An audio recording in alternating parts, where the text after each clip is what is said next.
दोस्तों नमस्कार। Colonel Ajay, CEO Ajay एस्ट्रोमनी गुरु, first global astro finance digital channel से आपसे मुखातिब होता हूं। आज 3 जनवरी सन 2024।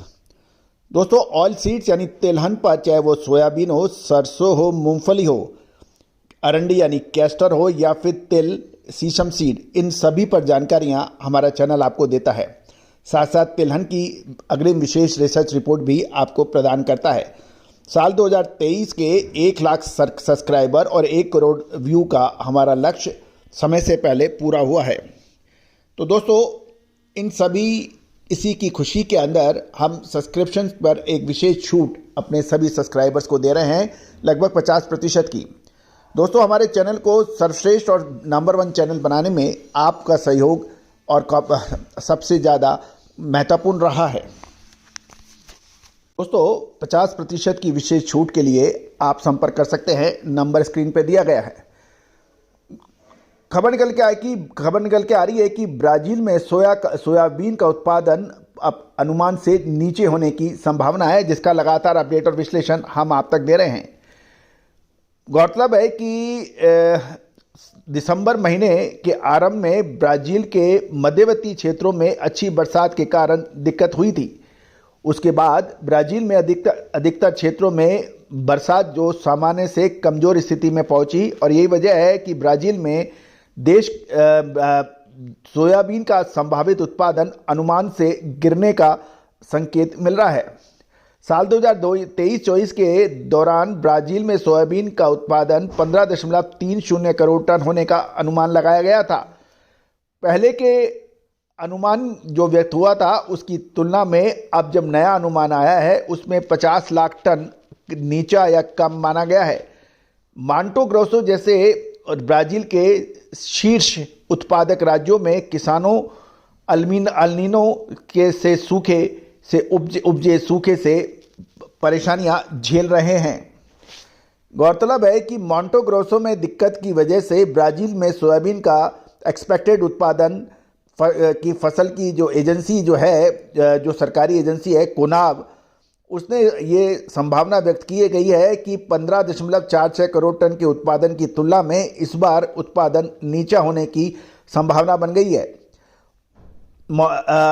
कोनाब एजेंसी ने यह भी बताया कि मांटो ग्रोसो से प्रभावित औसत प्रोडक्टिविटी के अनुमान में कटौती कर दी गई है और इसमें लगभग 20% की कटौती की गई है।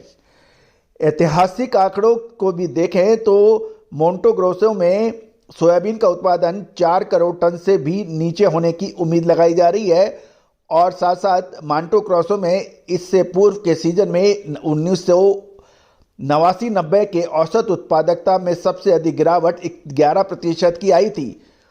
एक विश्लेषकों का मानना है कि यदि हम सही है तो इस वर्ष मांटो ग्रोसो में तिलहन के फसल का उत्पादन की दृष्टि से ऐतिहासिक खराब वर्ष साबित होना चाहिए, और वो 11% की गिरावट को 20% तक आ सकने की संभावना बन गई है।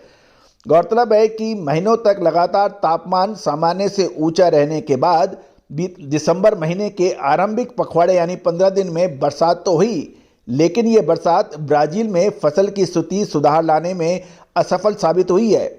और यह भी कहा गया है कि सितंबर महीने में सीजन शुरू होने के बाद गत दिसंबर महीने में एक बार लू चलनी शुरू हो गई थी। इसके परिणाम स्वरूप ब्राजील के कुछ हिस्सों में तापमान बढ़ता हुआ 40 डिग्री सेल्सियस तक जा पहुंचा था। दोस्तों ब्राजील का सोयाबीन उत्पादन यदि 50 लाख टन से गिरेगा और मांटो ग्रोसो जैसे प्रमुख ब्राजील के सोयाबीन उत्पादक राज्य में यदि 20% जो अनुमान लगाया जा रहा है उसकी फसल कमजोर होगी, तो इसका असर ग्लोबल सोयाबीन मार्केट पर पड़ सकता है।